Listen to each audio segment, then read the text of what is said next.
Calling all units, calling all units. Donut shop has a fresh dozen. Go ahead and take a 1040. One of my projects in retirement will be to go to the local library and take the Spanish classes and refine my Spanish. I'm You know poquito, what?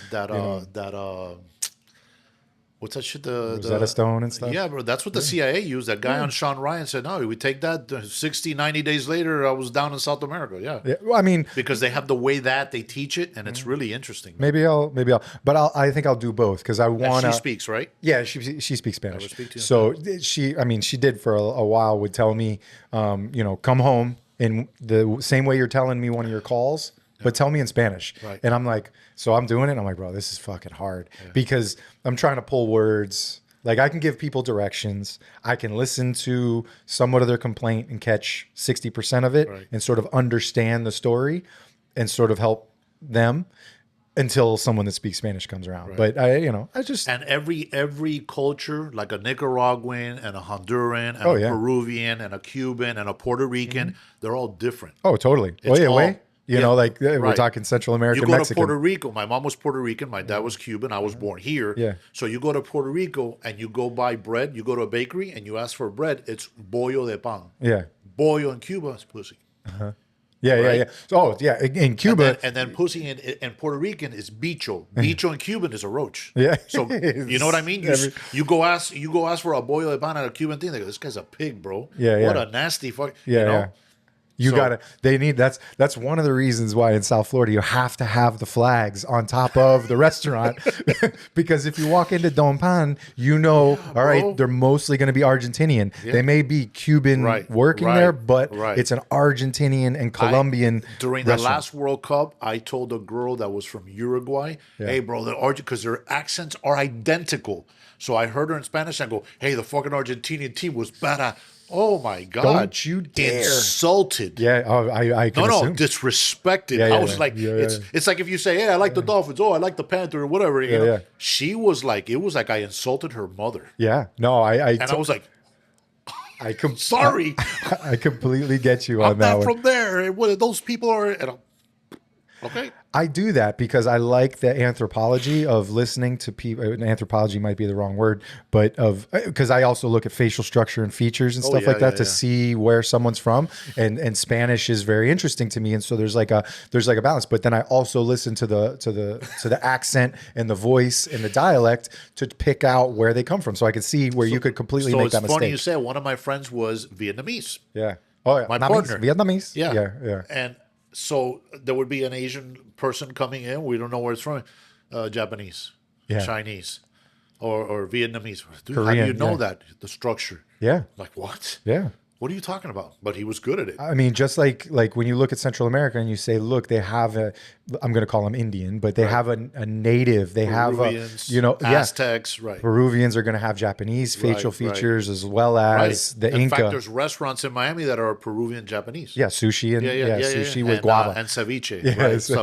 So I love that. Like I'm a student of culture and of the world to try and pull those cultures, and I like to do that game. Like and it's no disrespect intended. Obviously, it's just you watch somebody and you're like, oh, they're Mexican or they're and why are they like that? Why are guys from Sweden Vikings 7 feet and there's 7 feet, it's blue history. eyes, blonde. It's history, You know what? So that's it. Yeah, it's very, very interesting stuff. So I think I'm going to leave part of that in the language and I'm going to leave that in, and I'm going to introduce you. Welcome back to the Donut Shop podcast. We're leading in. I'm here with JC Juan Prellezo. Yeah, close enough. Yeah. Prellezo. Okay. I added extra R's in the middle, and they're not even there. The two L's are a Y in Spanish. Yeah. But we'll call him JC. And you are a retired Miami-Dade sheriff's office now, but you were Miami-Dade PD for pretty much all of it, right? And Metro-Dade, canine handler, sergeant, right. And now you work in the peer support realm, right. Mental health game, sort of, because it's a game. We've got to play all different sides of it to help officers and help people involved in law enforcement, first responders in general. We met We met at the Bleeding Blue conference, mental health conference, a couple months ago, and a pleasure to have you on. So thanks for coming up here, man. It's a great honor to be here. I met you there right away. I knew you were a good guy, and thank you. And you have a very large podcast and a great audience, and it's an honor to be here, man. Yeah, and I like to bring on guys like yourself because everybody has different approaches to mental health, just like we all have different careers that went in different directions and different things that affect us. And nowadays with podcasts and stuff, it's a great way to get messages out, just because things can resonate with somebody listening, that it's not exactly how you said it or how you went about it, but it's something that you might say, they go, holy shit, like, wow, that is something. I've learned that people have spoken to me and said, hey, that one thing that you said, and I'm like, what? And usually I think it's insignificant, or it might be so small, but to that person, it was a huge thing. And it's a learning process for me, right? I still have my own struggles and my own stuff, right? Obviously a lot less than I did before. But as I move through that and I counsel or coach or mentor, whatever it is, speaking to other officers and first responders in general, you'd be surprised the little words or the way you say something has a great significance to them because there's a connection there. Yeah. And once you expose that connection, you kind of search that, and help them out. Yeah, I spent a lot of time. I was a crisis negotiator for the department that I work for. And so hundreds of hours over here at Nova Southeastern working with the PhD students and stuff and psychology and learning about it. And I've always been a big communicator. And you and I were talking about it beforehand, that communication is one of one of my pillars of life that holds me up is communicating. In every aspect, not just mental, everything. Your relationship with your significant other, with your children, with your neighbors, people in public, how you confront. Yeah. I mean, you can send people to hell if you want. If you say it in a nice way, they won't even realize it. Totally. So communication is super important. Yeah. Yeah. So, dude, I mean, I'm pretty sure, I don't even know if we have enough time. I do know somebody needs this room at 2:00 because I saw the schedule, but I think we could talk for a long time about all this stuff. Yeah. But let's get into, we can work on some background, where you come from. I like to establish people and sort of, talk about it, because aside from your career, and then we'll get into it, you experienced it. You experienced the trauma. You were telling me about alcoholism and stuff like that. So you experienced that. So you're not just coming from a clean background and just like, I took 3 classes and I'm trying to help people out. I have the will to do this. Yeah. Like, you went through it. Yeah. So what's up with Dade? What'd you do? So look, I born and raised in Miami. I'm a Westchester boy. The people in Miami will know that little area in Miami. Yeah. Born and raised there. Played football in high school. Went to Cole Park and went on to the police department. Loved, my early years in the department. We were talking about that. Loved to hunt for bad guys. Loved in the 90s. Yeah, so in the 90s. I went to the academy in 92, got on the road in 93, and just loved it. Loved it. My crew, my guys, my boys. We went midnight shift. As we got a little senior later, we went to afternoon, and we learned the difference. On midnights, you get in there, you clear up your calls, and then you go play, right? You go hunt and look for bad guys, and you frequent the areas that they're at. You get to know their names, how they travel, who they hang with. On afternoons, you just now become that grunt of going call to call to call, and you get on that call where you get an arrest or God forbid a shooting or a stabbing, whatever, and you're tied up for hours. You're done for that day, and it was great. It was fun. Miami-Dade was very, very fun at that time, and you can still make it. It's a different aspect, different animal. We were talking about that, how police work is done now, and so it was really fun.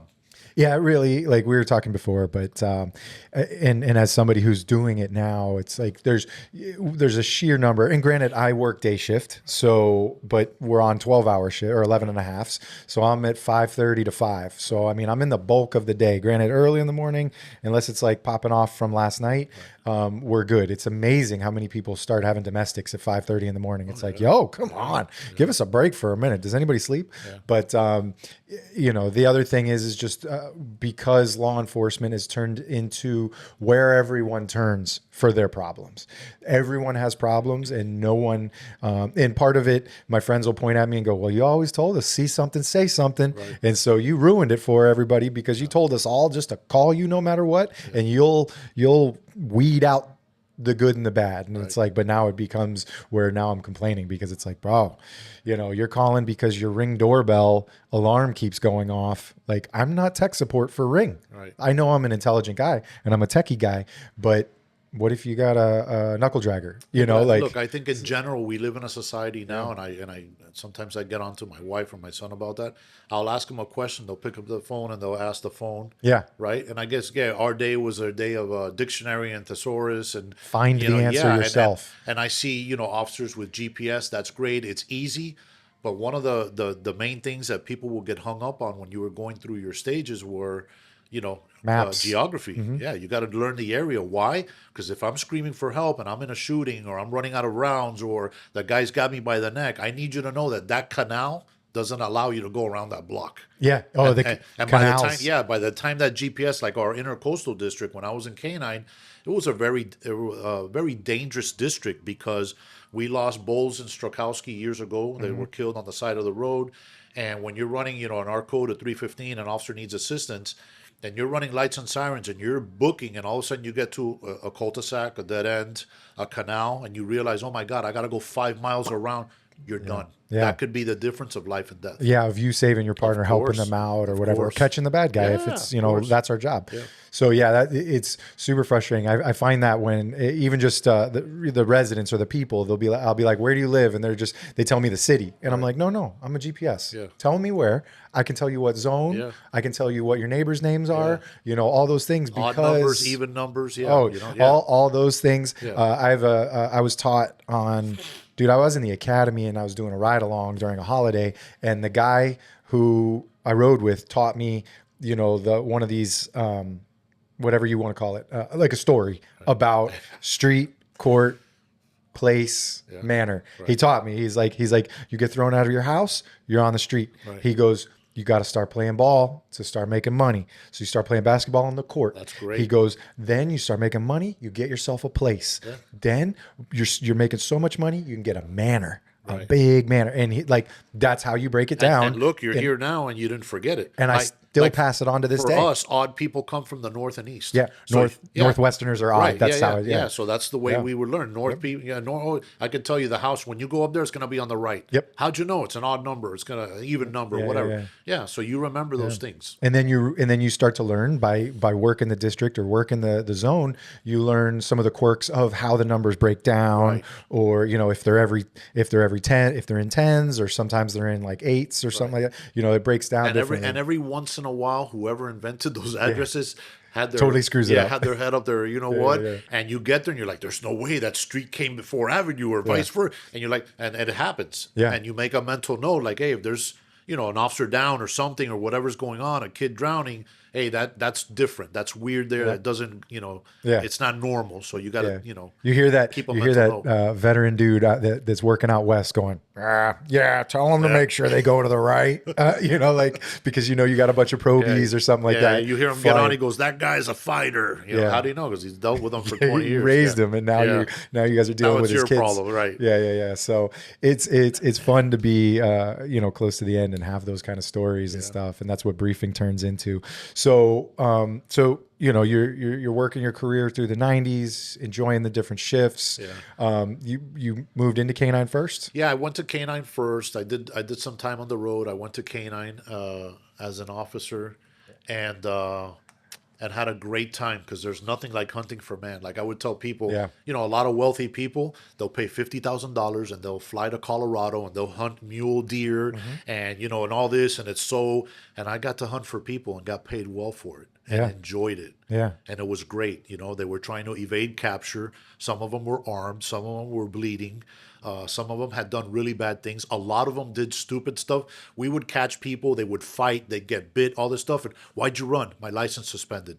Dude, you're an idiot. But that's why you're a criminal. And now you're doing a repaired calf. Oh, yeah. Or a repaired bicep. Yeah, my dog has your Achilles in the car, and and you have a suspended license, which was a citation. Yeah, you have 1 year of torturous treatment, therapy, and now a criminal stuff. record. And the chopper, $300 of gas an hour, and exactly. Yeah. So you obviously, especially being that most canine back in the day were patrol type dog, what we would call that patrol. So the bite apprehension type dogs and stuff, and then rolled into the use of narcotics and stuff, and now we sort of delineate them. A lot of times they'll do patrol type stuff, and then they'll apprehension. It seems like there's a dog for everything. Right? Yeah. So my dog was cross-trained patrol and narcotics, because narcotics was everything back then. Yeah. And then 9/11 came, so my dog was patrol and explosives. New dog. New dog, explosives, right? Patrol and explosives. But then we started going, we had cadaver dogs, obviously, during the Jimmy Rice Foundation donated. Yeah. So we did that training, which is very, very extensive and very, very difficult, because the tracks you have to lay are for miles. Yeah. So they would buy dinner for an officer and say, hey, Justin, do me a favor, I'll buy you dinner tonight, and I need 2 miles of tracks or whatever, stuff like that. ME body parts used for cadaver stuff, and just so many things.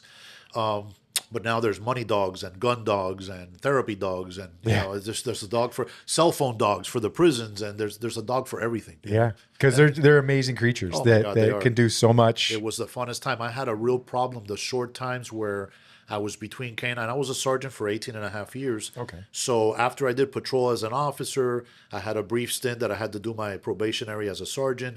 And then I went back to canine doing the bomb detection and stuff. But in that brief time, it's very difficult, because once you work with a dog, you're on your own typically. Like I go to a perimeter, unless it's armed, where I would have 2 SWAT guys with me or whatever. You're basically working on your own. You work at your pace. You're doing your stuff. You check what you want to check. And so later, when you had to go back and work with people, and they had opinions and needs, and you're like, I'd rather be back in the yard with my dog. The canine guys do a lot of times have that personality that they're almost an extension of their dog, where, they're just... and it's like, you can talk. I know he can't, but you can. The dog, you would read the dog, and the dog would read you. Yeah. On days that I was sick, didn't feel well, whatever, he knows I'm acting different.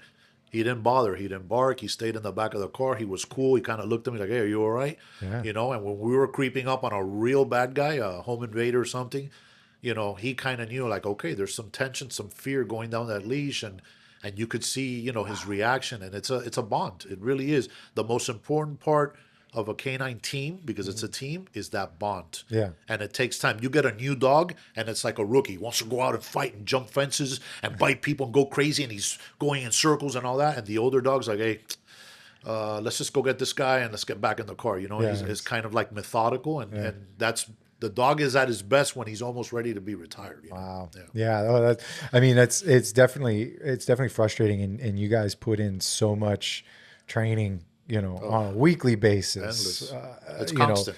Maintaining logs and stuff like that, because it's a high liability thing. You guys are scrutinized in court, because obviously the dog can't testify to what they smelled or what they recognized. So you have to provide so much. And you have to have logs. The logs have to be up to date, because when you for instance, you find a kilo of cocaine or whatever, some large amount, that attorney is an expert at defeating the evidence and suppressing stuff.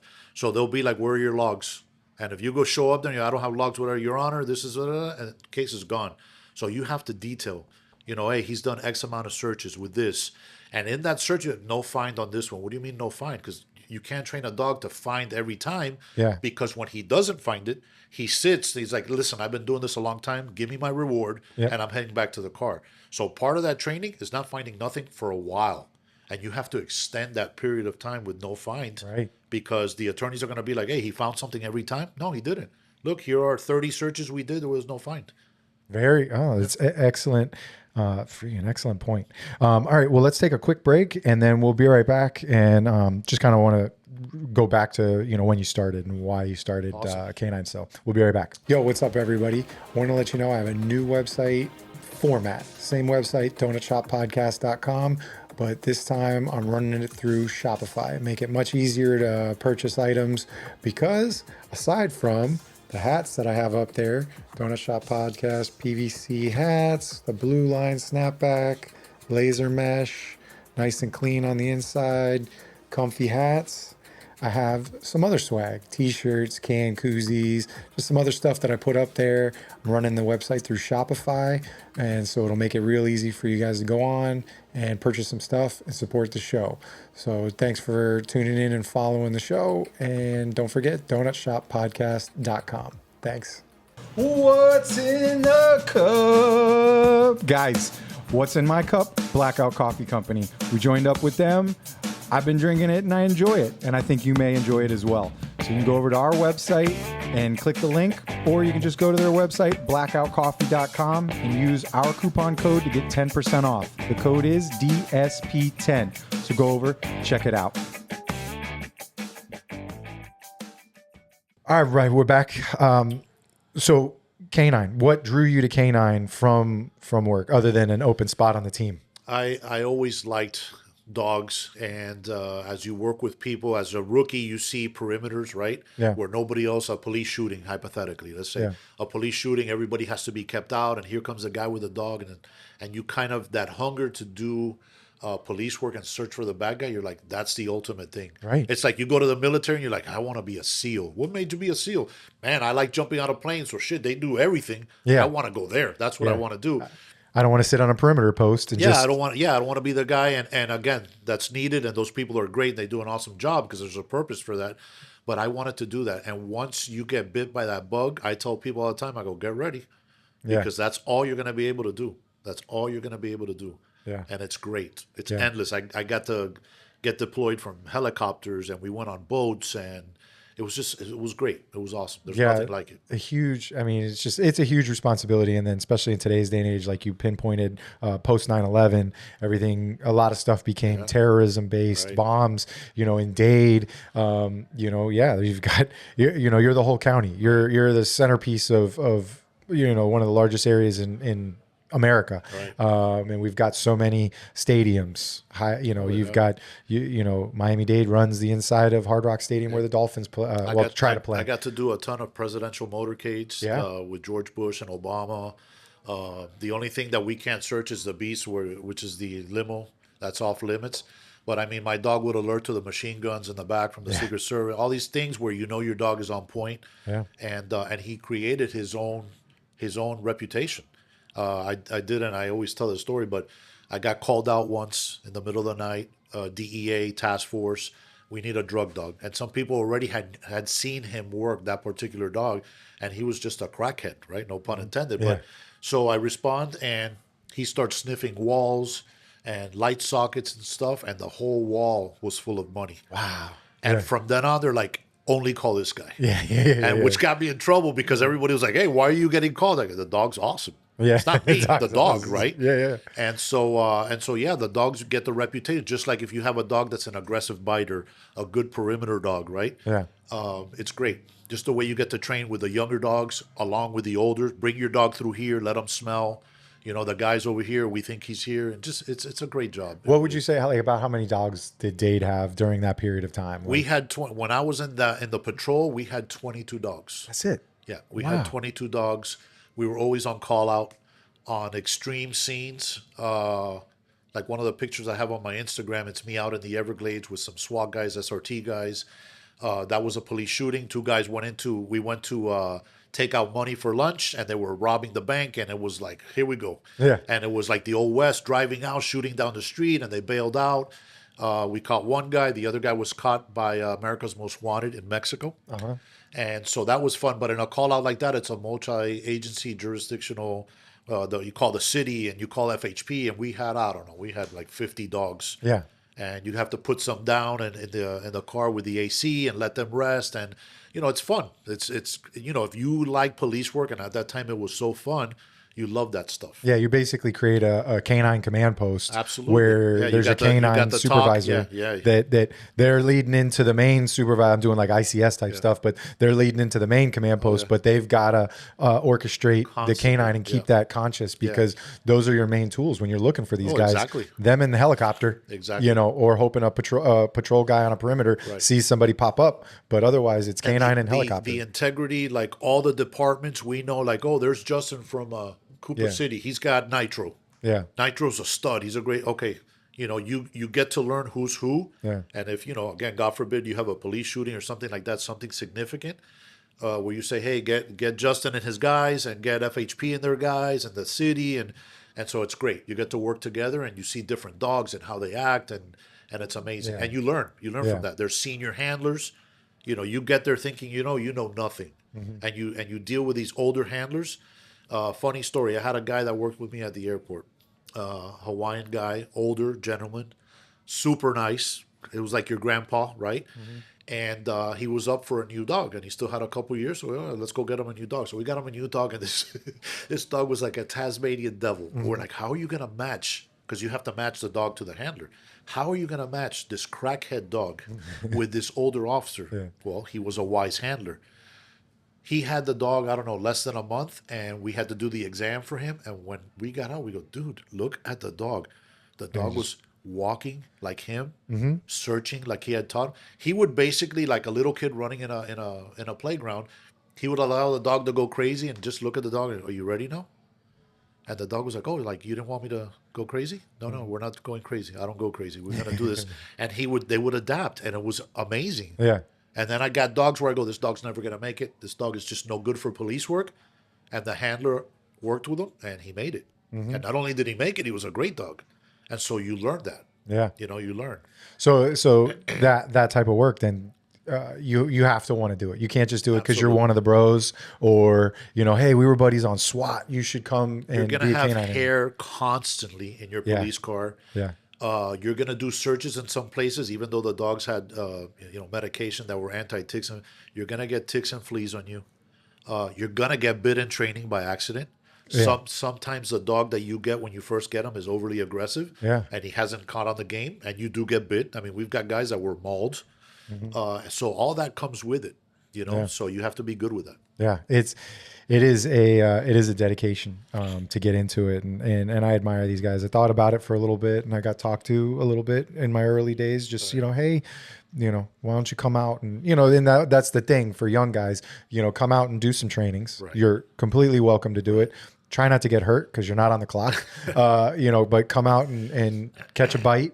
Be a decoy. Let us find you in a trunk. You spend 20 minutes in a trunk for a little while, or this or that, Right. and get to know the guys, because it's not just the dogs, it's the handlers too on the team that are working together with you. How can we work together? Because you may not drop your dog that day. You may be the armed guy walking with the canine handler Absolutely. in a dangerous situation because the SWAT dude's not available, or patrol's stretched thin. Yeah. So and that's always, I've seen that a lot, where the handlers will walk with each other, leave the dog in the car, and then that way, if it's an extended search, all right, let me just trade dogs. Correct. And now you get my back. Yeah, we know how to act around the dog and stuff. There's some dogs that were just not very good around the SWAT scenario. Some guys would get bit here and there occasionally. And you would tell the guys at the command center, like, listen, we're going to search. If I'm getting an alert somewhere, I will give you this signal. And that tells you that guy's going to be in that tent shed in the backyard. Or if I have to cut him off lead, don't move. Yeah. If the guy takes off and I don't see that he's armed, don't move. I'm going to cut the dog. And you would do preemptively all this information, because if not, he's chasing the bad guy and there's 3 cops next to him, and any of them can get bit at that point. Yeah. And so you had to talk about those things. Again, we get back to communication. All right. For sure, bro. All right. Well, so how would you say, kind of rotating this into your present day sort of tasks and your mission now, how would you say that your experiences in that high liability stuff, that big time tension, being on the hottest scenes that you can pretty much have, rolled into, for you, the mental health aspect? So the important thing is, and I understand exactly what the question is, but there are so many officers, right? The quote unquote, the road grunts, that don't feel as significant as they should, because they're not in canine. Hey, I didn't go to the SWAT team. I'm not in homicide. Every male and female that puts on a uniform and has a gun has the highest respect that I have, because they go out and serve. The bad guy doesn't go, oh, that guy's an admin guy, or that guy sits in the station. The bullets have no names and everybody searches. So I always tell the guys and the girls, you know, if you want to do a particular job or whatever, then you know, interview for it, ask, show interest, go to their calls, maybe attend their training or whatever. So in that aspect, that fast forwarding, uh, I had been working at the airport and doing the bomb detection there. I was a sergeant, and long story, but eventually I get transferred out of there. Things didn't go my way with certain supervisors who are now in prison, I might add.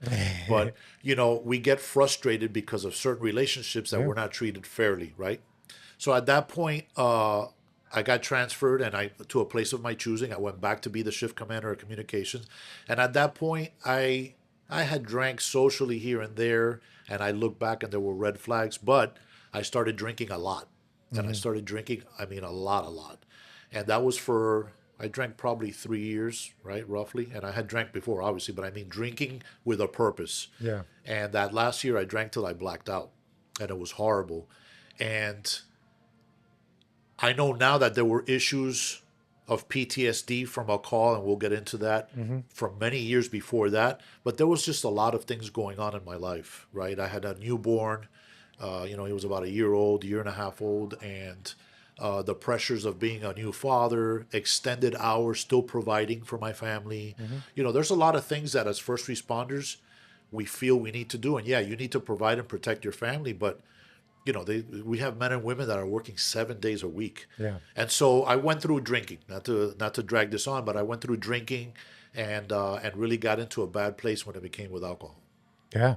No, so that was during your career. Did you ever drink like on duty, or did you bring it into work? And some of those red flags that I'm saying is when I was a rookie, right, single guy, lived at my parents' house, had my paycheck, had a new sports car, and you know, all the guys on midnight shift, we were tight. We loved doing police work. We took care of business, as we talk, and so we would get off on midnight. Say, hey, dude, let's hit the beach. Go to the beach. Go to Fat Tuesdays. The machines hadn't even made the drinks yet. They weren't even open. And we would, hey, call a cab and the 151 and whatever, right? Hey, I'm a single guy. I already worked. I'm responsible. We're going to the beach, even though it's 8 o'clock in the morning or whatever it was. And you drink. Or we go that night, we go to a club because we're off. And yeah, again, single guy, and we're with the fellas, so we're going to drink. We're going to pound them down because that's the manly thing to do. I had a friend of mine who was a Marine, great guy, and he's like, oh, you ever had kicking chicken? And I'm like, what are you talking about? Yeah, wild turkey. We drink this in the Marine Corps. Yeah, take this shot and take a beer. And I'm like, dude, I can't feel my face. Yeah. Right? And so looking back, you know, drinking to copious amounts of alcohol just because I thought I was young and I'm a single guy and I'm at a club, that's what you do. And we're invincible. We're the toughest people in the society. Exactly. All red flags. Yeah. All red. That's not normal. Yeah. You know, you go to a Dolphin game and you can't remember it. That's not normal. It's not normal. It's not having a drink with your buds. Yeah. It's running from your voids is what it is, you know? Yeah. I had this exact conversation, or that part of the exact storytelling with a newer guy yesterday, sitting with him car to car. And I forget what the point of explaining it to him, but I was talking more about like the shift work before we went to Alpha Bravo and we had like an afternoon shift. Right. I said it was the greatest thing for a 20-year-old new guy. Granted, a lot of people didn't pick it until the new guys got it down to them. Right. But it was great because I didn't have to live by an alarm clock. I could wake up at noon. Yeah. I didn't have to be into the substation until 1:45. Right. So I could wake up at noon, eat the meal, and then shower and go to work. But noon meant, all right, cool. I can stay out till 6 in the morning, 8 in the morning, and then catch a couple hours of sleep. So, and then I'd get off at midnight. So, or I could take an hour of vacation or whatever and go out. And in my time, in Broward, the Hard Rock had just opened up. Right. So I'm going to the nightclubs. I had friends that worked there. So I'm telling them this whole story. And it's like, and it led me to, at the time, I developed AFib at the time. Wow. And now I understand that what it was doing was juggling women, juggling alcohol and Red Bulls and working to the bone as many days as you could. Like if it wasn't, if I didn't want to be home, if it was going out, it was either going out, working an off duty, or working my shift. Like those were the things that I did. Right. So, and it caught up to me and it weighed on it. And there's too much of it weighing on me mentally. And so it caused the heart problem. Yeah. And thankfully the doctor said, hey, you've never had another reoccurrence. You're good. It must have been something you're doing. And I explained that to them and they go, you got it. Yeah. You figured it out. Yeah. So thankfully it hasn't reoccurred, and I'm not having any kind of problems like that.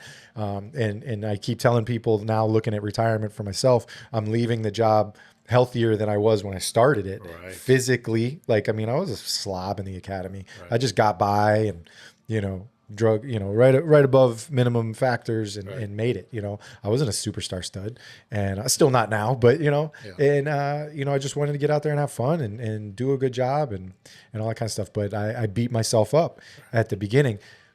A light bulb turned on and said, "Hey, you got to fix this." And I did. I met my wife, and then we're history from there. As a rookie, still in what we call blues, I wasn't sworn yet. As a rookie, you go for your writing assignment.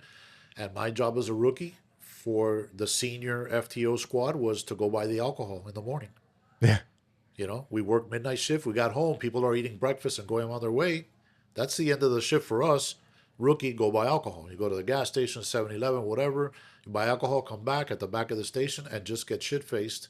And that was the quote-unquote way to get some sleep. And you're not. Yeah. No, it's the worst sleep. Yeah. I know that now. Yeah, and you wake up in the middle of the day. You don't even know what's going on, what day it is, whatever, and get dressed and do it again the next day. Yeah. And you learn. And that's why I always preach different culture. The way we treat ourselves, our partners, our peers, and the way we treat individually as ourselves. You got to be better. We really do. This is not going to get better if we don't make those changes, Yeah. All right. We'll take another quick break, and then let's really start to dig into that.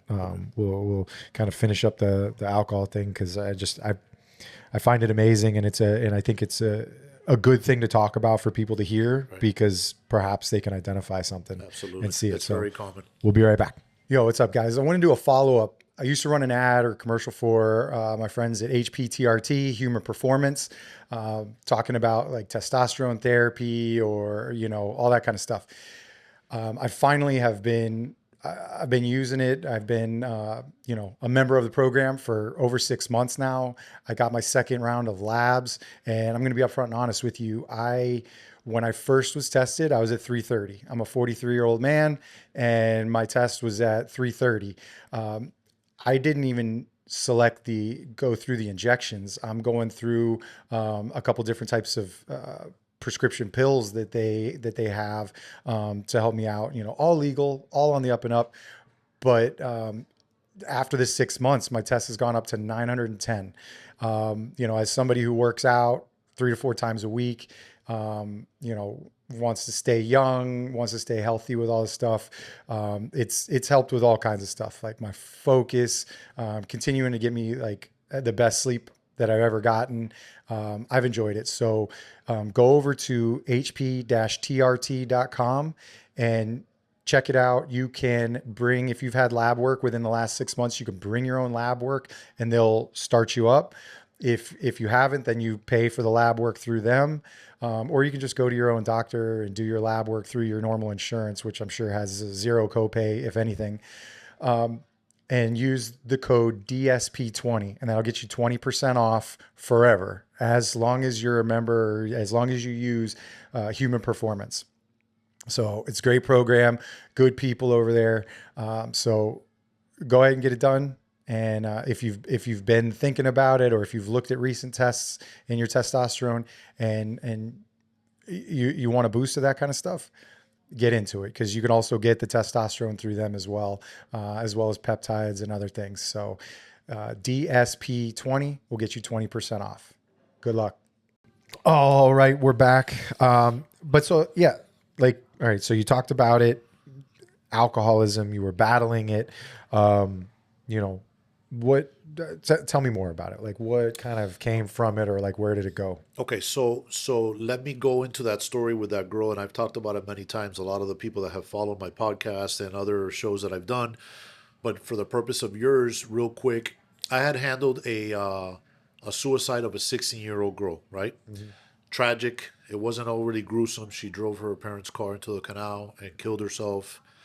Tragic and gruesome and all that stuff, and I have all the visual stuff. Fast forward, go home, everything's good. So I thought, and I've covered this before, and people that may be suffering with PTSD need to understand that there are things that are memory and there are things that are flashbacks. So for 10 years, and my wife, who's a therapist, for 10 years, I had visions of this girl, beautiful girl, a Colombian family. And I had, I'll give you that. And I always use this example. I'm in the pool with my wife, and I hear Earth to JC, Earth to JC, Earth to JC. And I was just staring somewhere on. Where was I staring? I was like looking at this girl's face. And so it was like your wife in the pool saying Earth to JC. yeah, my wife is, and I'm dozing Yeah. off somewhere, looking off into space. And I was really focused on that girl's face. And she was smiling. She had beautiful curly black hair. And one day she goes, "Hey, man, where were you?" Yeah. And that was the first time that I said to myself, "Oh, this is not normal." She was like, "I've been calling you for the last 30 seconds." Yeah. And that stuck with me to this day. And I'm like, oh, something wasn't right.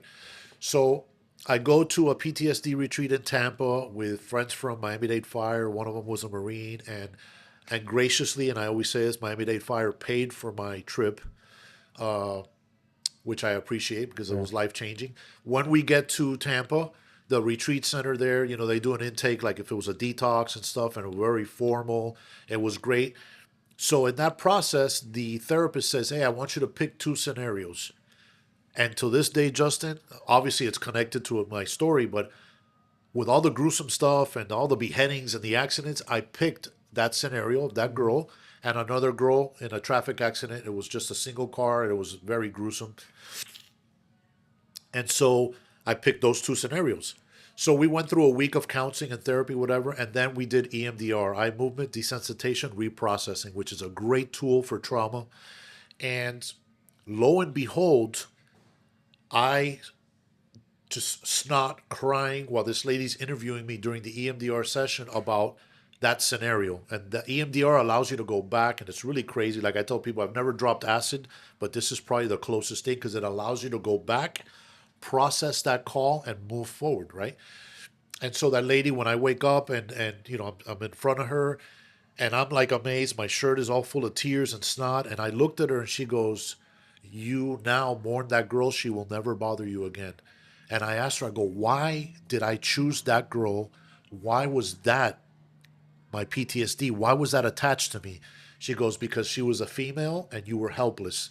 And it takes you to your relationship of your mother who had multiple suicide attempts." And I like, I took off the earphones because it was audible. I took off the earphones and I left, and I just left.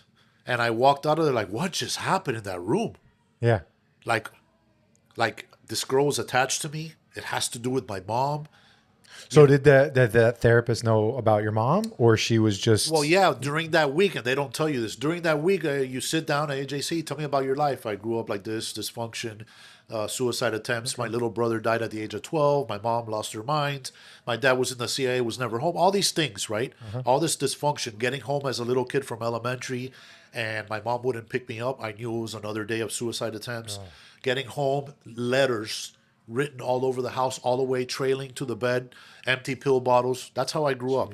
Calling fire rescue, doing what I thought was CPR. Yeah, the best you could do. Yeah, checking to see if she was breathing with my nose, you know, or with my fingers. That's how I grew up. Yeah, right. that's- Thought that was normal, by the way. Right. Nobody says, "Oh my God, I got to do CPR."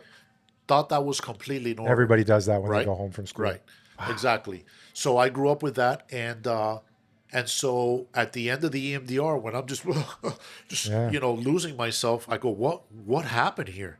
She goes, "That takes you back to your relationship. You were a little boy that wanted to help his mother, and you were completely helpless." Powerless. Yeah. And so this girl, although a tragic event and nobody wants to see it, I thought I went on with my life, and that was embedded into me like a tick. Yeah, it was just another thing, but yeah, what it did, like just like a tick, Yeah. it just latched in. It latched just into you pulled. and controlled. When I drank, I now had to drink to forget. What was Yeah. I forgetting? Yeah. Right?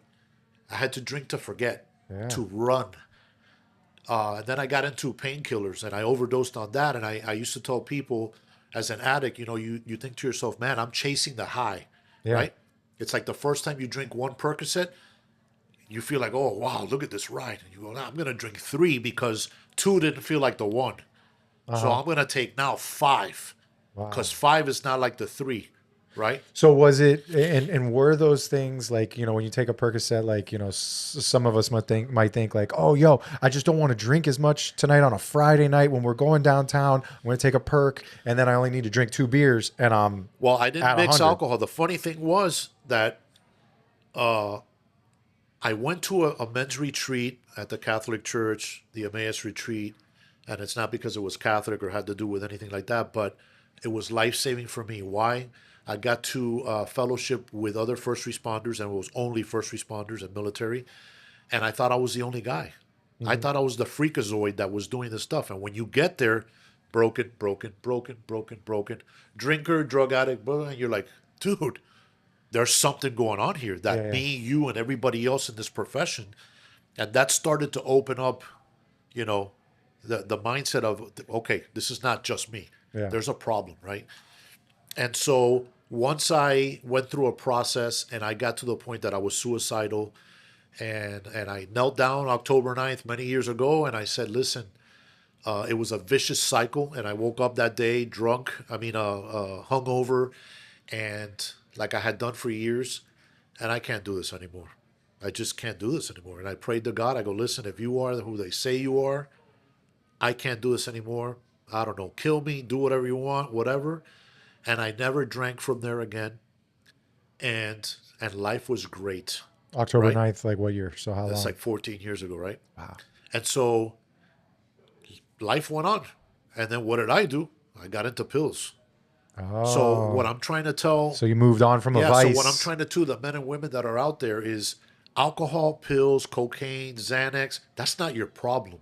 Your problem is leading to that symptom. Right? Using it, So I still didn't look at me. I was like, oh, I'm an alcoholic. Shit, I gotta stop drinking. Yeah, well, why were you an alcoholic? That's where the question is, right? And so I jumped to pills. And so I took that one Percocet and sat on the couch and was like, oh yeah, this is nice. And then We're back. Yeah, and Yeah. then the next day you drink one and you're like, man, I didn't feel that shit. Let me drink 3. You're like, oh, that's it. There it is again, right? Yeah. And then you drink 5 because those 3 didn't feel, and it's right. 33 pills later, I'm in the ER, right? Wow. Like in a day? Yeah, like right there. Oh, my yeah, God. like right there, right? Yeah. So what happens to you is what they call in the medical world breathing through a straw because you can't breathe, right? Oh. And those at that time I had taken tramadols, right? Because you try different Percocets and tramadols and this and that. Different, and tramadol is just another opioid. It's another opioid, and God, I just talk about it in my mouth like it's just horrible. And so you have a pill bottle, right? The mindset of the addict, you have a pill bottle, right?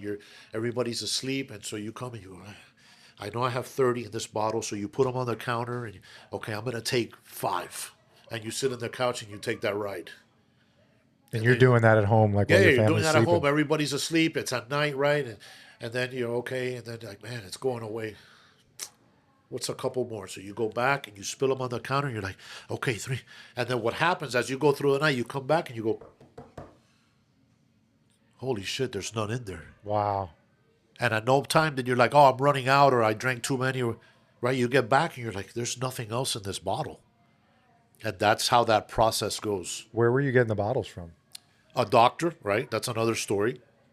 Went to a doctor and there's great doctors and you're like, hey, this hurts here, right? And they're legit doctors and you take that and then you have other friends that may have some sort of addiction and you have other some guy's mom had fallen and literally I did this. Some guy's mom had fallen and all those paintings or whatever. And so in communication, people not knowing that you're an addict, you're like, hey, really, man? And she fell? Dude, my knee's been killing me because I got to get my knee scoped. And you come up with some stupid cockamamie story. Yeah. Oh, my mom has them at home. I'll bring them to you tomorrow, whatever. Everybody's nice and And I'm giving. here waiting like this, like tomorrow. Yeah. You know, you're like, Christmas comes early. Yeah, it's coming. Yeah. And you act cool and you're in Roco. Everything's good like that. Man, my knee's killing me. Oh, by any chance did you? And yeah, and I'm like, yeah, and it's just a vicious cycle. Yeah. So you were drug seeking. Oh, no, yeah. Drug seeking across the board. Yeah, And latching on to just different colleagues. Yeah. That However it came. your ear was just to the ground. However it came, you'd take it. How long was the pill fashion? Off the top of my head, almost a year because that's very quick. It wasn't a long time. Yeah, You know? because you make it sound very sound like you're like one day to the next you're already upping your dose, climbing up you know, that ladder. like alcohol was socially, and it is socially acceptable. Yeah. You could have a 1 year old, you know, a 6 month old christening. You could go to a dolphin barbecue. You could go to actually an actual church function. Yeah. There's alcohol, right? Yeah. But the other thing I want to tell the viewers is, and I've said this before, everybody thinks when they go, "Oh, hey, Justin's an alcoholic," yeah, and you're like, "Man, I never saw him fall over. Yep. I never drank at work, right? I never put myself in that position." When you become functional, like I always say, alcohol became my side chick. You want to protect her. You want nobody to know about her. You know, she makes you feel good. She never lets you down, right? It's a relationship with alcohol, an Yeah. addiction. It's not just, oh, yeah, you know, that's not what happens. You become functional, and it's so important to you. I can't do this because I'll lose her.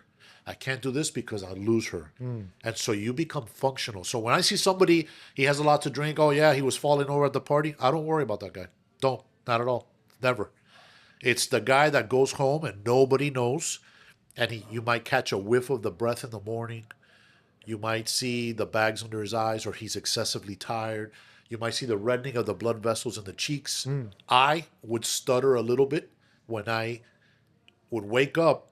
The addiction was so bad that even a brief time without alcohol was like you're going through withdrawals. So little words that I would stutter, and I would shake. If you notice my hands, I would shake, and that was my body going, "Hey, buddy, hit that juice." And I would drink, and I could talk like, you know, I could sing like Frank Sinatra.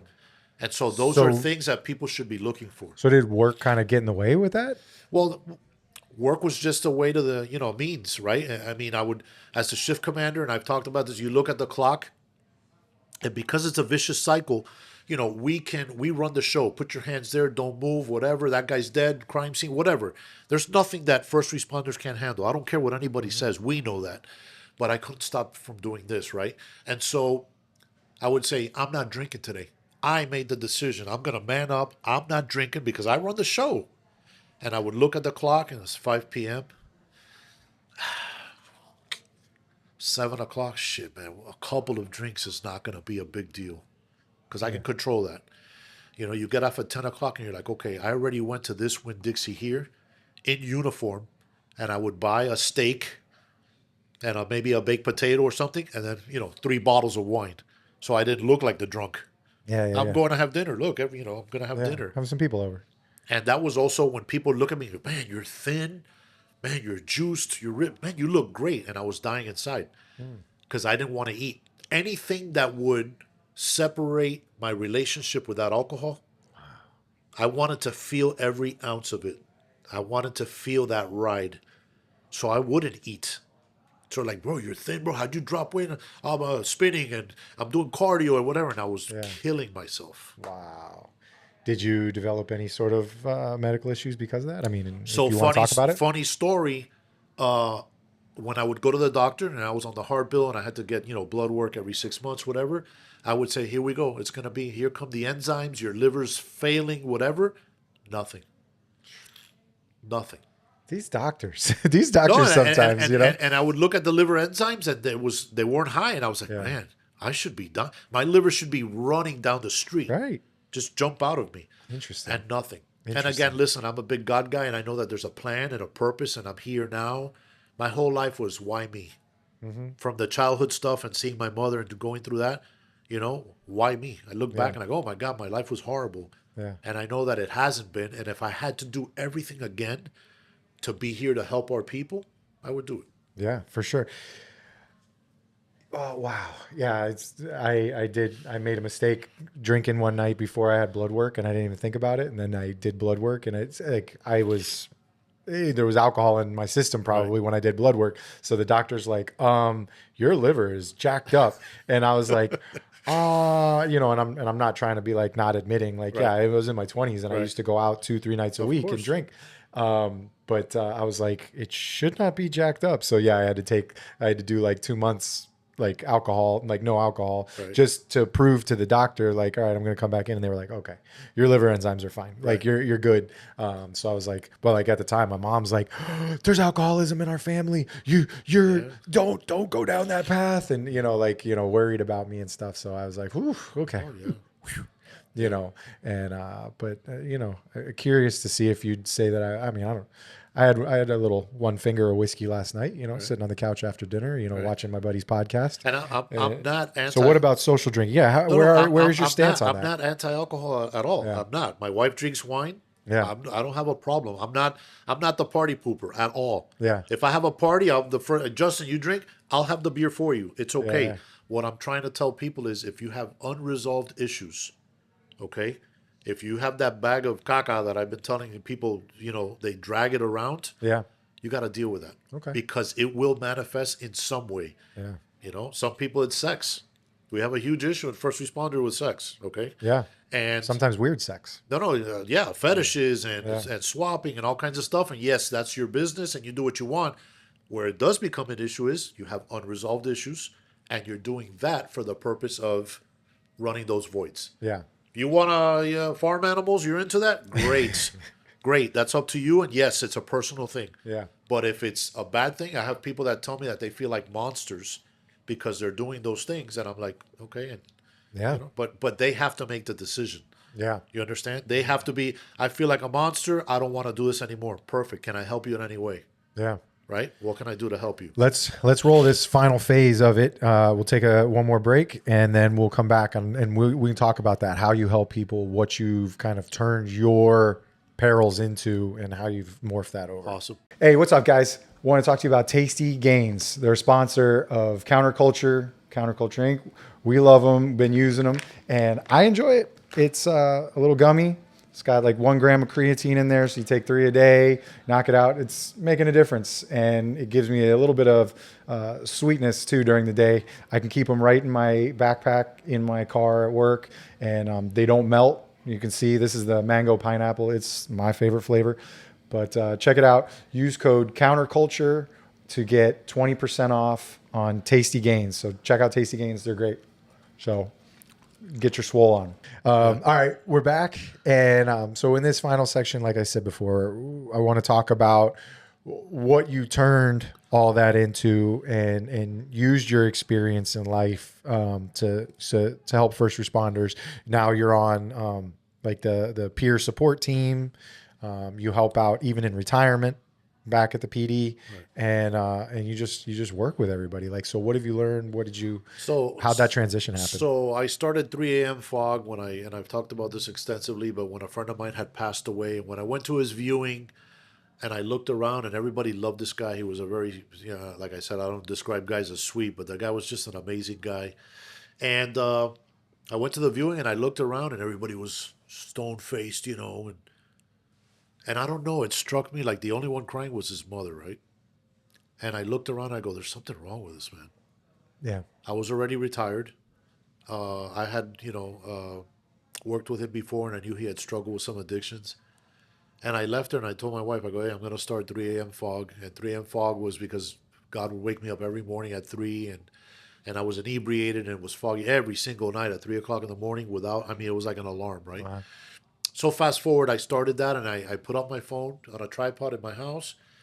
And I'm not a techie guy. I knew nothing about social media, still probably don't. And I turned it on and started talking about my issues and problems that are consistent in our profession. And bing, bing, bing, it just started. And resonating. Right. And here we are, fast forward, right? 2 years now. So 3A.M.Fog's your Instagram account. Right. And then you do a YouTube also through it? Well, I started to, and again, because I'm not techie, it was so hard to download videos, take so long. Yeah. And I have to do better at that. But what I do maintain every day is the Instagram platform. And so through that, the sheriff and the wellness command staff, the wellness bureau command staff at Miami-Dade Sheriff's Office, they would monitor my videos and stuff and saw, I guess, the impact. And they said, hey, would you come and join us as a volunteer peer? Absolutely. Yeah. Absolutely. Anything to help people. Look, I've lost a lot of people to overdoses, alcohol, liver cirrhosis, all these things that are very common. And I think that the men and women that work as first responders in general, every profession, they deserve a better life. And sometimes they're going through the suffering without understanding. Like that girl in the scenario in the suicide, I had no idea. I had no idea. I thought I was just remembering. Just like you go to a homicide scene or a bad accident, you remember it, right? Yeah. And I had no idea. And so, number one is honesty and truth is so important. We survive a lot of our career. When we pull up on a scene, we know what's going on. We just feel it. We see it. We know who's BSing us. We know who's being honest. I don't really like this guy. I don't believe this guy. We put all those things together and try to help ourselves and being honest about our shortcomings. We're toxic at work. We are constantly going at each other's throat. There's a huge lack of leadership and supervision that's worth anything. Yeah. That's one of the biggest things. Yeah. But the biggest thing also is you individually being able to look at yourself and say, hey, listen, I'm not perfect. And I've always preached that, I'm not perfect. I'm going to fail you at some point, but let's try to get better. And we have to change the culture. And again, I talk to officers all the time, breakfast, coffee, sometimes via text, sometimes on the phone, and just talk to them. Hey, this is what I went through. Are you seeing these signs? If you are, look, we can do this. You could talk to this person. You don't want to go there? Check with your insurance. Go here. Just options so they understand that there's nothing, in our profession. Oh, that guy's, that officer has killed 2 people. He's a man. That doesn't make you a man.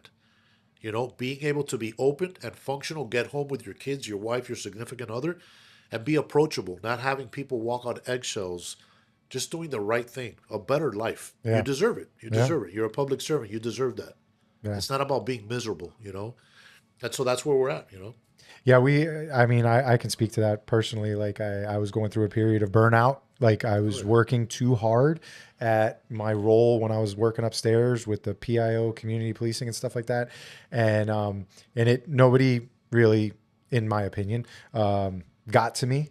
I ended up, stepping on myself and getting myself booted back to the road. Thankfully for the police, for law enforcement, there's always the road. You can always go back to the road. They always need bodies there. Right. So boot, even though you may be great at what you're doing, boot you back. And, I've been resentful for a period of time, and I've finally, I think, dealt with recognizing that I was burnt out and that I was mad at a lot of people for not doing their fair share and that kind of stuff. And, that part's unanswered because those people are those people and they just didn't do. But I needed to recognize that, like, I needed to be doing what makes me happy. Right. Like, does the hard work make me happy? Yes. Well, then let that be your reward. Don't worry about everybody else. Right. And so I'm still dealing with that, still working through that mentally and stuff. But I think I'm in a much better place than I was 2 years ago.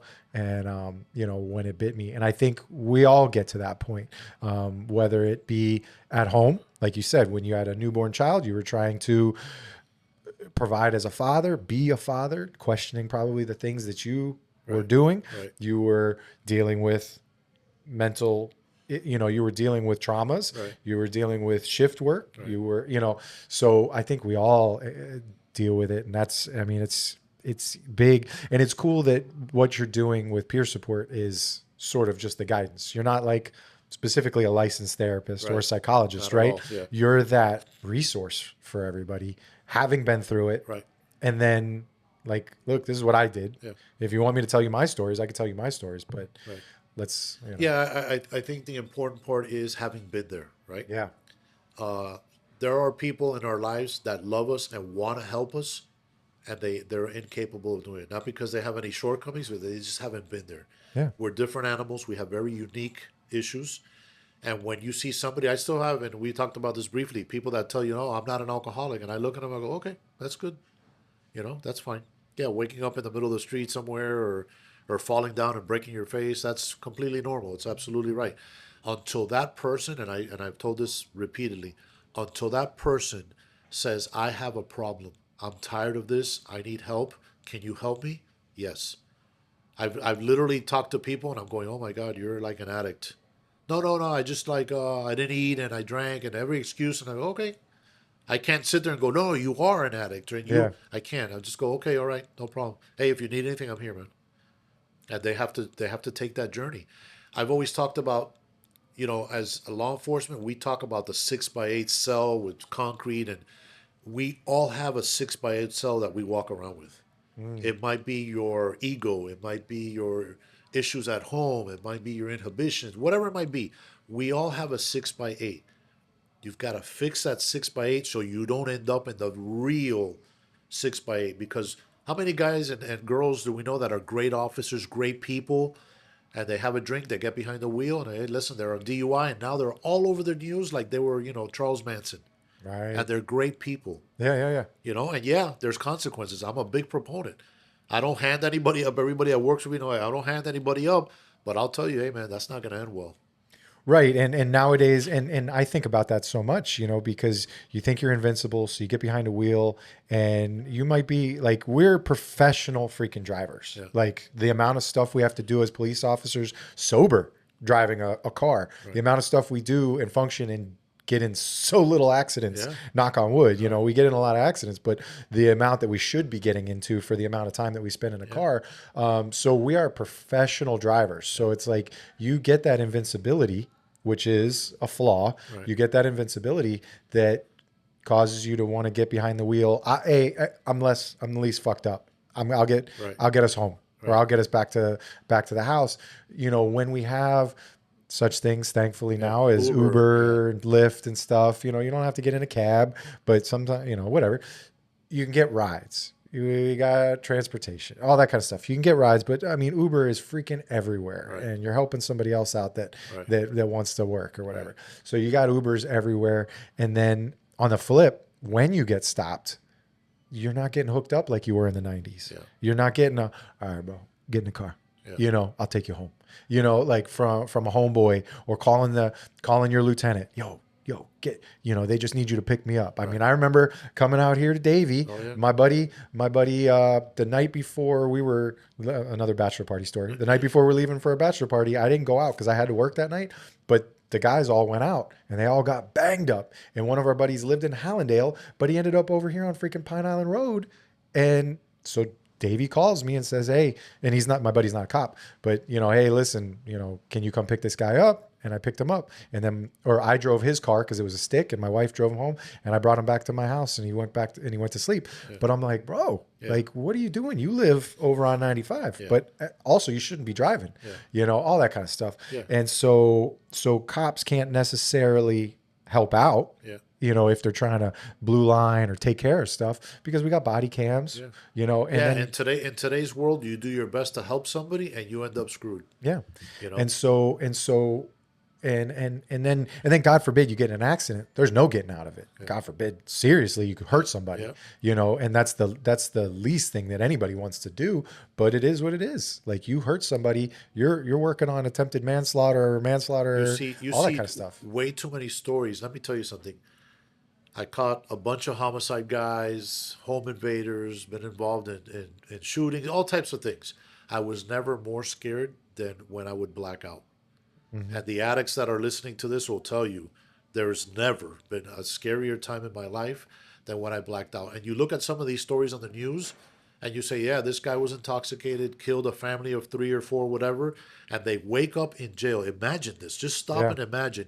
You wake up and you go, hey, listen, you're going to spend the rest of your life in jail, and you killed 3 people. And you're like, I had some beers. Yeah. No. You killed 3 people, and you're now going to spend the rest of your life under whatever circumstance you take, a plea or whatever, the next 25 years of your life. Yeah. That's scary, man. Yeah. And we did a blood draw, and you didn't have 3 beers. Yeah. You think you had 3 beers. 300. Yeah. But your blood alcohol was freaking, 0.16. 0.2, whatever. Yeah, exactly. Yeah. And so, it's a scary thing. Like, we've seen all over social media this thing in California where the tractor trailer driver went boom, boom, boom, and like took out 3 cars. His engine's bursting in flames and stuff like that. You don't have to pull a trigger, man. And they said he's DUI. And so it's probably one of the most, I don't have stats on it, but one of the highest killers of people is traffic accidents, just like it is with police officers. One of the highest killers is traffic accidents, us being out on traffic stops. So it's sad, and that's definitely one of the things that And then we do that where, you mentioned ego before, alcohol then mixed with ego, and then thinking, and we get that with new guys sometimes, the alcohol mixed with ego, because I lived it. And you think you're invincible, or you think, oh, I'm going to be protected. Right. I'm a cop. They're going Right. to take care of me. And you just can't do that nowadays. And so you lose so much. And then that kind of stress then pulls up your crutch, what you need to help you get through the stress. So it's more alcohol, and then it's just a vicious cycle. Well, you drink or you take drugs because you have issues, and when you wake up from that drunken stupor, you've got more issues, Yeah. right? Because you did something at home, or you said something wrong to your significant other, or you got in that car and you wake up and your bumper's caved in, or your headlights broken, and you're It's like, what did I do? you thought you had problems? Now you got problems. Now Yeah. you got real problems. Yeah. You Is know? is a traffic unit going to come knocking Right. on my So door what, so saying, where's it gonna stop now? You drank because you have problems. Now you have more problems. Do you drink more? So it's a, and I know it's a vicious cycle. yeah. It's a vicious cycle. So you've got the 3 a.m. fog, which is your social media, your Instagram, Right. that you do sort of like daily talks, Right. conversations, encouragement. Right. You work with Dade County you get like officer referrals, Yeah. Well, because I of volunteer peer with them. support. Yeah, I've had one real nice occasion without getting into it because confidentiality Of course, yeah, is yeah. extremely important. But I've had clinicians say, "Hey, can you talk to this person?" And vice versa. I have a lot of people that go to, "Hey, why don't we call the clinician? I think that they're better suited for this." But I do talk to people all the time, and they'll sit in front of you, and we'll have breakfast, whatever, and you can kind of tell that they're absorbing. I'm not there to judge you. I'm not there to like, hey, what's your decision? You want to go to detox? I'm just gonna tell you some things, and you have to make the decision. It's your journey. It's not mine. I can help you. You can lean on me, but I can't walk it for you. And that's part of your journey. That's part of your recovery, your healing. You got to do it. I can't do it for you. So peer support is kind of I think a newer, unit, a newer thing within the departments. I know they'll have sometimes clergy that'll be involved, like a chaplain, Right. or even a priest, if that's kind of the denomination that's more prevalent, Right. probably in the agency. And then you've got on duty or like current officers Right. that may go through training, and then you've got retired Yeah, guys. they're vetted. They're vetted by the health and wellness squad and the command staff, and for whatever reason, whatever they're looking for, whatever. I typically, again, there's a lot of people that want to help and be involved.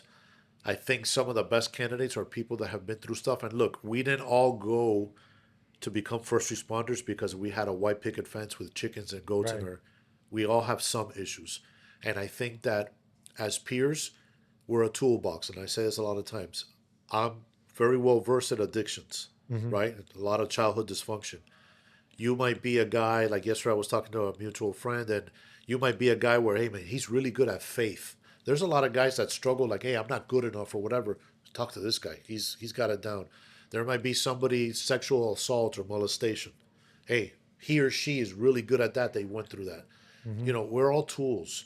I'm not gonna sit there and go, hey, I'm the catch-all. Let's go. Yeah. There's nothing you can throw at me. Yeah. There's things that hey man, I don't have the answers. I don't.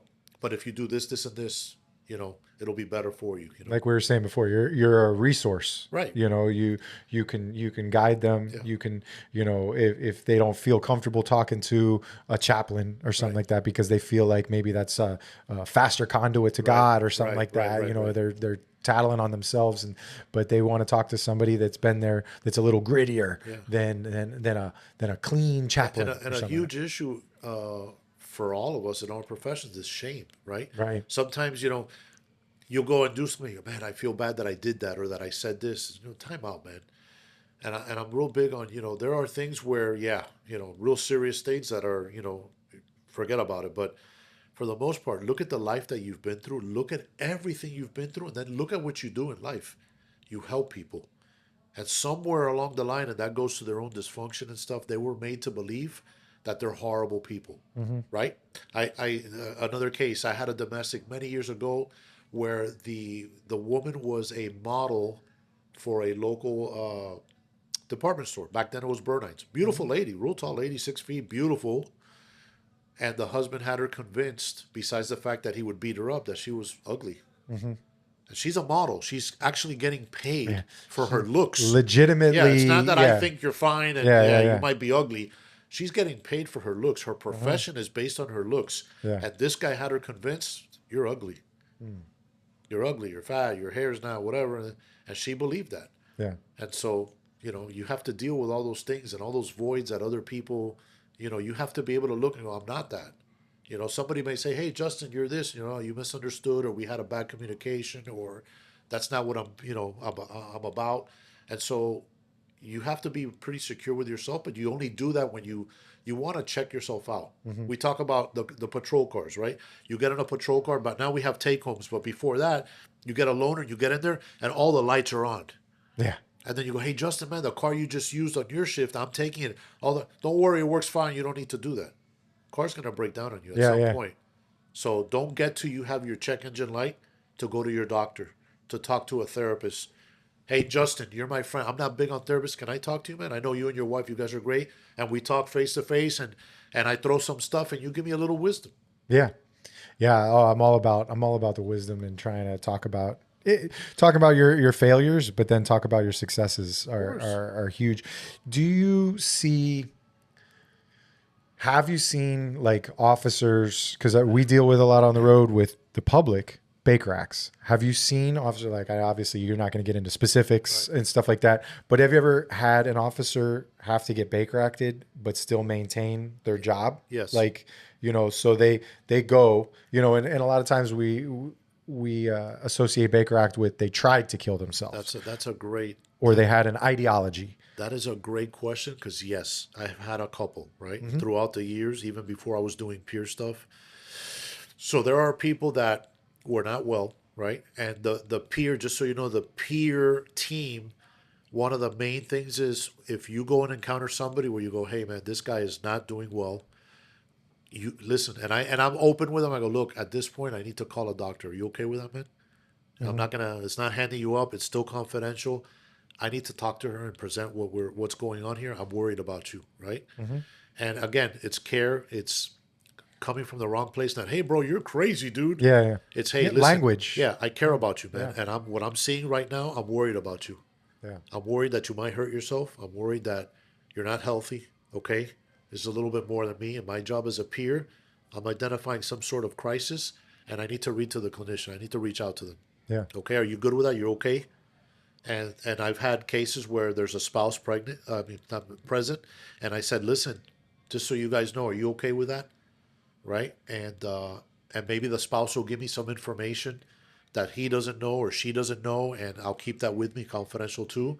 But that'll help me, like, hey, like his dad just died, or hey, this is the anniversary of our son that died, or bingo, now I know, what we're dealing with. What the triggers might be. So yeah, we have that, but it's important for these officers to know that your life is not over when that happens.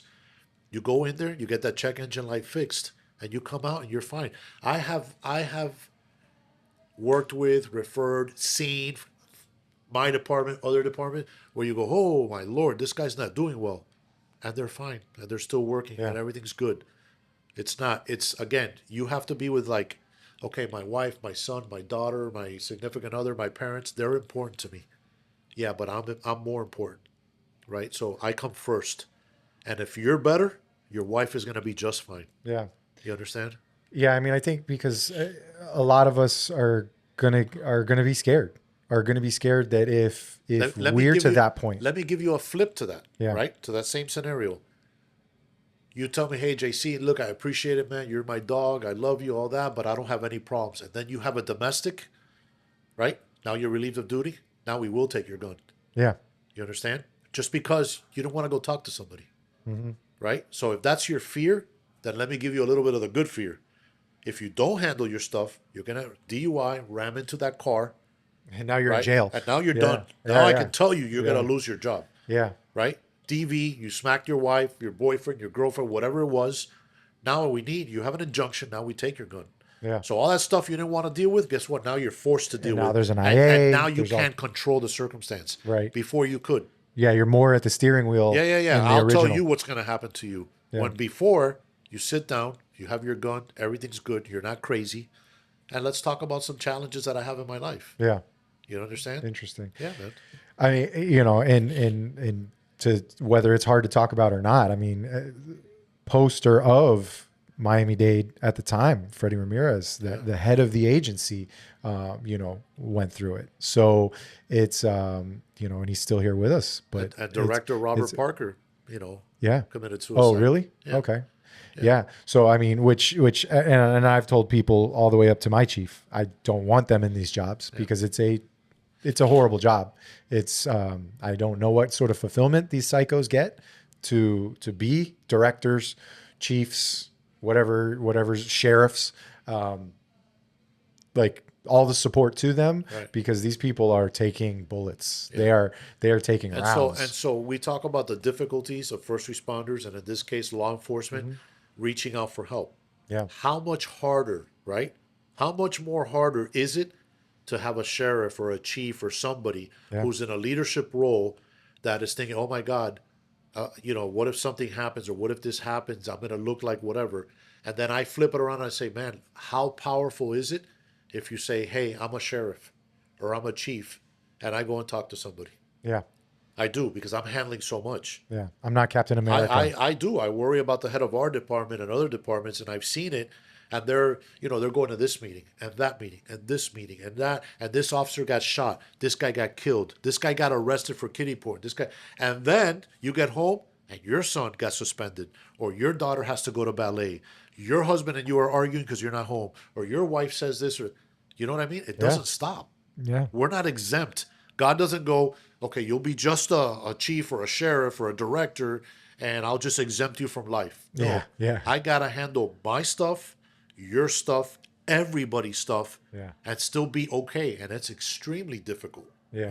Yeah, it's thankless to say figuratively, thankless in that aspect. It's a tough job. And if we think ours is tough at a base level supervisor, a road level supervisor, a road officer, or whatever, or even just a detective, imagine these bosses. It's it's crazy stuff. Yeah, it is.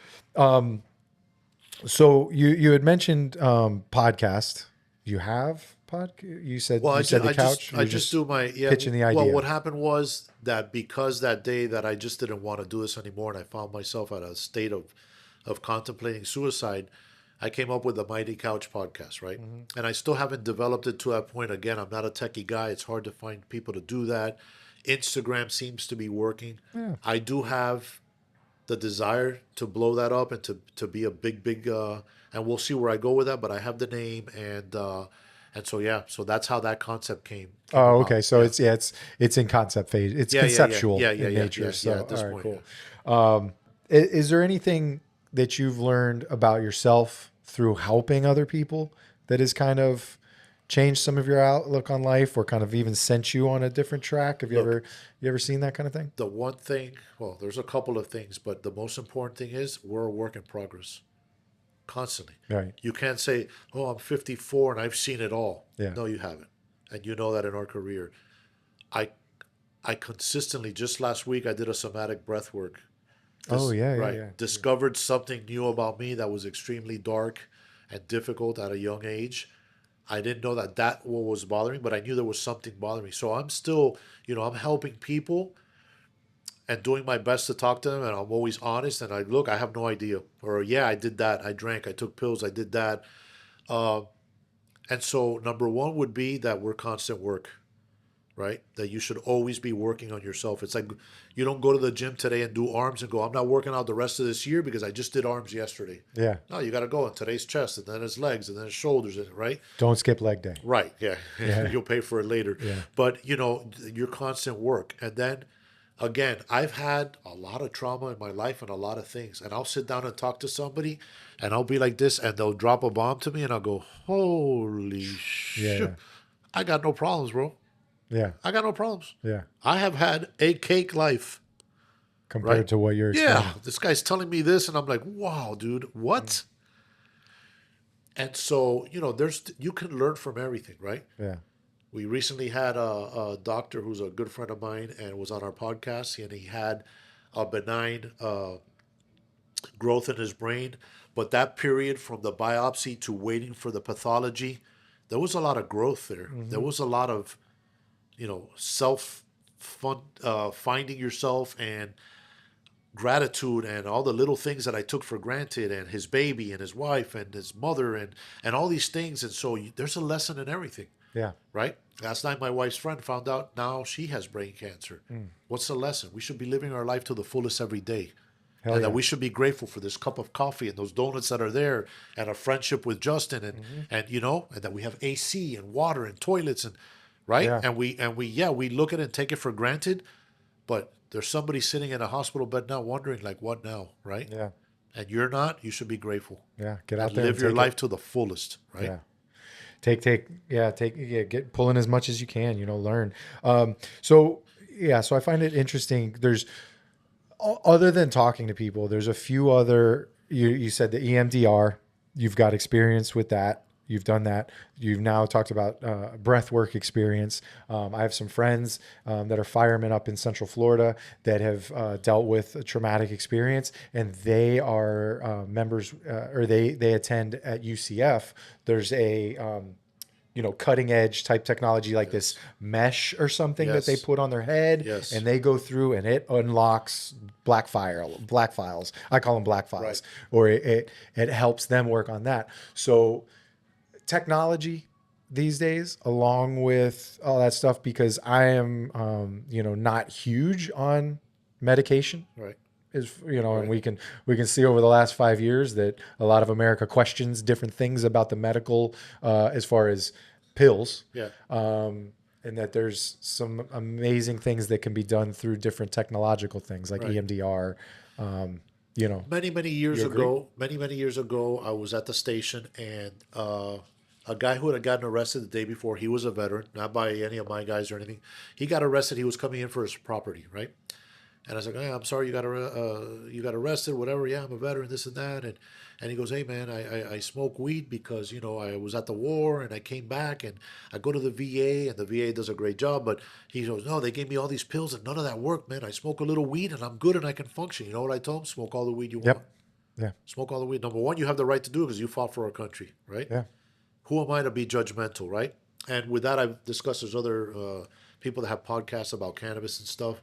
When I had my knee replacement, I took gummies because I wanted to stay away from, all the stuff, Opioids that I was and- addicted to. yeah. And it worked. Yeah. Why not? Why? Because Yeah. you think it's weird? I don't give a shit. Yeah. Right? And so, because of that somatic breath work, and just in this environment now, and there's Gary Roberts, who is trying to I think it's West Palm. He's trying to get all this approved, and if it works, great. Who cares what anybody thinks, Yeah. right? If you're shortchanging your life, if you're having flashbacks about somebody who died in your presence, if it's just life is not good, before you take your life, if you want to lick a toad, or smoke some grass, or take whatever, nobody's getting hurt, Yeah. right? The legality, you can talk about it somewhere else. Then do what you need to do to be well. I don't think licking a toad's going to pop on a drug test. So yeah. do your thing, you man. have to lick a lot of toads. Yeah. But whatever works. Yeah. I have people like, I have people that went to Peru. Yeah. And did ayahuasca, and they came back and they saw some stuff, and they did, and they're getting help. But we go to the gym and we want to look good in booty shorts, and we want to paint our toes and have nice legs and all these things, but you don't work on your brain. Yeah. And you have to take that time. Simple breath work in the morning before you leave your house in your own privacy. Nobody knows. Nobody's going to say you're a wacko or a weirdo. Simple things for yourself improve the quality of your life, and your relationships will be better. You'll be better, and it's important. We see too much garbage. Too much garbage goes into this computer without getting an update. We need updates, right? We update our phone because it works too slow. You go to work and you're a zombie and you're not the same and you're mundane and you're slow and you don't want to take calls for service and you're not. Why? You need an update. You need at some point to go, hey, I need some. Let me talk. At the very least, let me talk to somebody. Let me look at these supplements. Hey, let me go work out and just get this funk off. I've documented recently there were times where I wanted to throw people through the wall, and I went to the gym and I put on some heavy weight and I exhausted myself. I came back and I was like, hey, you want me to cook breakfast? Yeah. I was good. Yeah. You just Put on some metal Yeah, and rack man. out some Yeah, PRs. yeah. And off you go. Yeah. No, I love it. It's I talk about it all the time on here. Hobbies for me, getting separated, having friend groups that aren't cops. You know, there's value sometimes to the cop stuff and talking and having conversations, but then there's value to having regular ass people, you know, except for the fact that they like to dime you out as a cop whenever you're out. Oh yeah, this is my friend Justin. He's a cop. Yeah. Bro, seriously? Can I be something else? Can I be just a dude? Yeah. You know, I used to tell people like, oh, I work for my dad's tile company. You know, just to avoid the you know, can you tell me about this? Oh, I need to get your number. I drive drunk a lot or whatever. You know, and it's like, no, just like let's. I think one of the things that has impacted us tremendously is when I got on the department, we didn't have take home cars, right? And then we got take home cars. We're like, dude, I don't got to use my gas. And we used to put the little boom boxes. You weren't allowed to have a radio, and there was no Bluetooth and all that stuff. Yeah. And so then I got a police car, and then you park the police car in front of your house. And this happened to me, I kid you not, Sunday morning, bing bong, and you open the door. You see the people that are taking that stop sign? It's like a constant problem. And you're like, Sunday morning, man. Yeah. What are you talking about?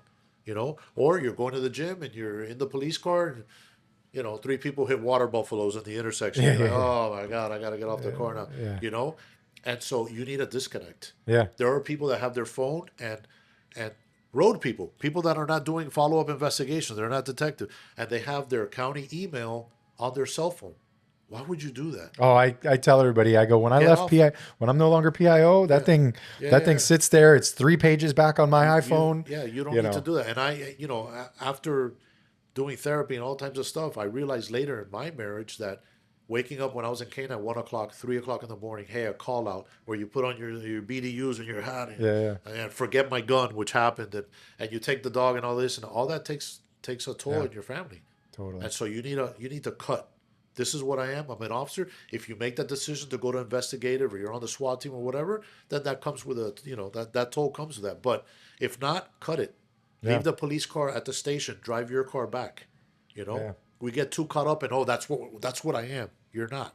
Yeah. You're little Johnny. Okay. Or money. I want to save money. I want to save gas, wear and tear on my personal car. And the toll that it's taking up here and here is not worth it. I'll go to Geico and I'll get my stuff. Don't worry about it. Yeah. All right, bro. Well, this has been awesome. Like I said at the beginning of this, we could talk for hours. Do you have anything else you want to push out? I think, look, and we talked about your network of podcasts, and I think that, you know, in a world where everything is money, like you said, and influence, which I hate, and all this kind of stuff, the network of podcasters that are first responders and military and our dispatchers, which should always be first responders, I think we do a great service, right? You bring their stories and their stuff when they don't feel comfortable sharing it, their trials and their tribulations and stuff. And I'm grateful to be here. I'm very honored to be here. You're a great guy, and I'm just grateful. So thank you. All right, well, that's the episode, and I hope you guys love it. Give them some follow. I will have everything down in the description on all aspects of wherever this comes out, and we'll catch up with you later. So, awesome. All right, thanks. Thank later, you. everybody. Bye, guys. Calling all units. Donut shop has a fresh dozen. Go ahead and take a 1040.